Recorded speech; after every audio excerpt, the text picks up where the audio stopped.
শেষ সময়ে কিভাবে ভালো রেজাল্ট করতে পারবা 2023 সালের এসএসসি পরীক্ষার্থীরা সে বিষয়ে 4টি গুরুত্বপূর্ণ কৌশল এই ভিডিওতে শেয়ার করব। আসসালামু আলাইকুম প্রিয় শিক্ষার্থীরা, কেমন আছো তোমরা সকলে? আশা করি ভালো আছো। তোমাদের সকলকে স্বাগতম শোভন স্টাডির নতুন একটা ভিডিওতে। তোমাদের শোভন ভাই রয়েছে আজকের এই ভিডিওতে। দেখো, আমরা তোমাদের এসএসসি 2023 নিয়ে অনেকগুলো গাইডলাইন ভিডিও আপলোড করেছি, বিভিন্ন সময় বিভিন্ন টিপসগুলো শেয়ার করছি। এই বিষয়গুলো মেনটেন করে তোমরা একটা কার্যকরী রুটিন তৈরি করবা, কার্যকরী একটা গাইডলাইন তৈরি করে পড়াশোনা কন্টিনিউ করছো। এক্ষেত্রে আমরা আরও গুরুত্বপূর্ণ 4টা কৌশল নিয়ে কথা বলবো এবং এখানে বেশ কয়েকটা কৌশল রয়েছে একদম নতুন। তাই সম্পূর্ণ ভিডিওটি শেষ পর্যন্ত দেখার অনুরোধ করছি। যারা এখনও সাবস্ক্রাইব করে রাখো আমাদের চ্যানেলটা। কেন সাবস্ক্রাইব করবে? কারণ সামনে তোমাদের কলেজ ভর্তি, তোমাদের রেজাল্ট, তোমাদের প্রত্যেকটা পরীক্ষার আগে গুরুত্বপূর্ণ সাজেশন এভরিথিং তোমরা আমাদের কাছ থেকে পাওয়া। তাই আমাদের সাথে যুক্ত হয়ে যাও। আর ফেসবুক পেজ থেকে যারা দেখছো অবশ্যই ফেসবুক পেজটাকে ফলো করে রাখবা, কারণ ফেসবুকে আমাদের প্রত্যেকটা ভিডিও আপলোড হচ্ছে। সো আমরা এখানে কৌশলগুলো আগে একটু জেনে নেই, কী কৌশল নিয়ে আমরা কথা বলবো। প্রথম যে কৌশল নিয়ে আমরা কথা বলবো সেটা হচ্ছে ধারাবাহিকতা বজায় রেখে প্রতিটা বই শেষ করা। ধারাবাহিকতা বুঝছো, কিন্তু এখানে দুইটা বিষয় রয়েছে ধারাবাহিকতার। একটা হচ্ছে যে ধরে নাও তুমি একটা অধ্যায় পড়তেছো, ধরে নাও বাংলা পড়তেছো, বাংলা বইটা পড়তেছো, বাংলার গদ্যর আগে শেষ করবা, পদ্যর আগে শেষ করবা। কোনোভাবে গদ্য এক অধ্যায়, মাঝখানে আবার পদ্য এক অধ্যায়, আবার মাঝখানে তুমি নাটক এক অধ্যায়, এভাবে পড়বা না। কারণ যখন তুমি ধারাবাহিকতা বজায় করবা তখন তোমার মাথার মধ্যে সেটা ধারাবাহিকভাবে ঢুকে যাবে। যদি একটু উদাহরণস্বরূপ বুঝিয়ে বলি, তোমার বাসা থেকে স্কুল একটা রোড ধরে তুমি যদি 10 দিন যাও, তোমার কিন্তু রোডের আশেপাশে কত গাছগাছালি আছে, কয়টা বাড়ি আছে তোমার কিন্তু মনে থাকবে। কিন্তু তুমি যদি 10 দিন যদি তোমার স্কুলে যাও এক এক রাস্তা দিয়ে এক এক দিন, তাহলে কিন্তু আর মনে থাকতেছে না কোনো পার্টিকুলার একটা রোড। তাই তোমাকে কী করতে হবে, একটা জিনিস যদি তুমি ধারাবাহিকভাবে কন্টিনিউ করো তাহলে কিন্তু খুব সহজে সেটা মনে রাখা সম্ভব। তাই ধারাবাহিকতা বজায় রাখবা। তবে এখানে একটা বিষয় রয়েছে, ধারাবাহিকতা মার্কের ক্ষেত্রে যেহেতু এখন সময় কম, সেক্ষেত্রে তোমরা মার্ক ধারাবাহিকতা করতে পারো। ধরে নাও তোমার এখানে ধারাবাহিকতা রয়েছে গণিতের ক্ষেত্রে, গণিতের বীজগণিতের তোমার এখানে বলেছে যে 4টা অধ্যায় বা 3টা অধ্যায় রয়েছে, সেখান থেকে 3টা প্রশ্ন আসবে, তোমাকে 3টা প্রশ্নে 2টা অ্যান্সার করতে পারবে বা 3টা অ্যান্সার করতে পারবা। তোমাকে ধারাবাহিকতা এখানে বজায় রাখতে হবে যে তোমাকে ওই 3টা প্রশ্নের অ্যান্সার করতে হবে, এজন্য তোমাকে 2টা অধ্যায় শেষ করতে হবে। এখন তুমি যদি 4টা অধ্যায় শেষ করো তাহলে তো তোমার ওই পাশ থেকে তো ত্রিকোণমিতি বা বৃত্ত জ্যামিতি থেকেও তোমার অ্যান্সার করতে হবে। তাই এই জায়গায় তুমি যদি বীজগণিতে 4টা অধ্যায় শেষ করে তোমার এত সময় দিচ্ছ, উপায় থেকে জ্যামিতি বা পরিসংখ্যান বা ত্রিকোণমিতি সময় দিতে পারবে না, তাহলে তো হবে না। তাই তোমাকে এই টাইমের ধারাবাহিকতাটাও মেনটেন করতে হবে।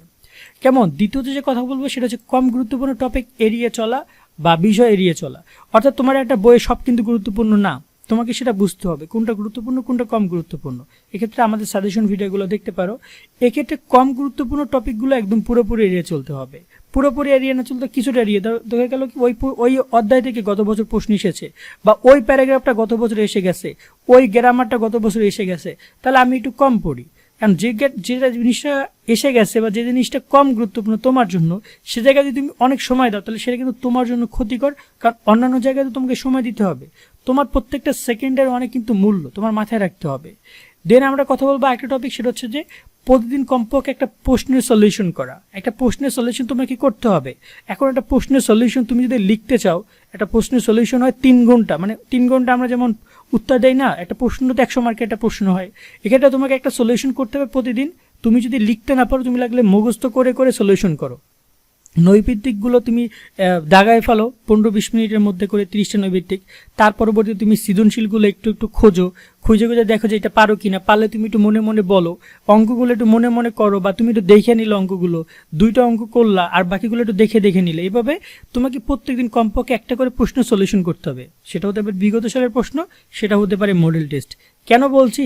কারণ যখন তুমি একটা প্রশ্নের সলিউশন করবা তখন কিন্তু তোমার পরীক্ষার সময় এই প্রশ্নের অ্যান্সার করা অনেক ইজি হয়ে যাবে। কারণ তুমি অলরেডি অনেক প্রশ্ন সলিউশন করেছো, তোমার একটা ভালো এক্সপিরিয়েন্স আছে, তোমার কোনো ধরনের ভীতকর পরিস্থিতির মধ্যে তুমি পড়তে পারছে না, আরও বেশ কিছু সুযোগ সুবিধা পাবা। তাই যত চেষ্টা করবা প্রশ্নগুলো সলিউশন করা। দরকার হলে গ্রুপ স্টাডি করো, বন্ধু বান্ধবদের নিয়ে বসে একটা প্রশ্ন হয়তো বা তোমরা 5টা বন্ধু তোমরা গ্রুপ স্টাডির মাধ্যমে সেখানে সলিউশন করে ফেললা, তোমাদের জন্য বেটার হবে। এভাবে প্রশ্নগুলো সলিউশন করতে শেখো তোমরা। দেন সবচেয়ে গুরুত্বপূর্ণ পার্ট, সেটা হচ্ছে বিগত সালের প্রশ্নগুলো গুরুত্ব সহকারে সমাধান করা। বিশেষ করে তোমাদেরকে 2022 সালের প্রশ্ন সমাধান করতে আমি বলতেছি। 2022 সালের প্রশ্ন কেন সমাধান করতে বলতেছি সেটা একটু এক্সপ্লেন করি। কারণ 2022 সালের যে সিলেবাসে পরীক্ষা হচ্ছে সেই সিলেবাস কিন্তু তোমাদের জন্য প্রযোজ্য। তোমরা জানো তো একই সিলেবাসে পরীক্ষা হচ্ছে। তো এক্ষেত্রে 2022 সালে ওই সিলেবাস থেকে যেহেতু প্রশ্ন আসবে, তাই তোমরা কি করো যে 2022 সালের যে প্রশ্নগুলো এসেছে তোমার বোর্ড বাদে, ধরে নাও তুমি বর্তমানে রয়েছে ঢাকা বোর্ডের বা বরিশাল বোর্ডের, তাহলে গত বছর গণিতের বরিশাল বোর্ডের প্রশ্নটা বাদ দিয়ে বাকি যে বোর্ডগুলো রয়েছে সেই বোর্ডগুলো সবগুলো প্রশ্ন সলিউশন করো, কারণ সেখান থেকে প্রশ্ন প্রচুর আসবে। কারণ এখানে তো সিলেবাস তো আর ভিন্ন না যে অন্য সিলেবাস ওই সিলেবাস থেকে আর আসবে না, একই সিলেবাস হওয়ার কারণে গত বছর ঢাকা বোর্ডে যে প্রশ্নটা এসেছে সেটা কিন্তু এবছর বরিশাল বোর্ডে দিয়ে দিতে পারে, কারণ সিলেবাস তো একই। গত বছর রাজশাহী বোর্ডে ইংরেজি যে প্যারাগ্রাফটা এসেছে সেটা কিন্তু এই বছর ঢাকা বোর্ডে দিয়ে দিতে পারে, কারণ সিলেবাস তো একই। কিন্তু বুঝতে পারছো? তো এইভাবে 2022 সালের প্রশ্নগুলোকে গুরুত্ব সহকারে তোমরা দেখো, কারণ অনেকেই মনে করে যে 2022 সাল গুরুত্বপূর্ণ না, বাট আমার মনে হয় যে তোমার বিগত সালটা বাদে, তোমার সালটা বাদে, তুমি বরিশাল বোর্ডটা বাদে বাকি সবগুলো বোর্ড তোমার জন্য 2022 সাল অনেক গুরুত্বপূর্ণ। এই কৌশলগুলো ফলো করো, আশা করি তোমাদের জন্য বেটার কিছু হবে। তাছাড়া আরও কোনো দরকার হলে আমাদের ইনস্টাগ্রামে ইনবক্স করে আমরা চেষ্টা করবো তোমাদেরকে সেখানে সহযোগিতা করার।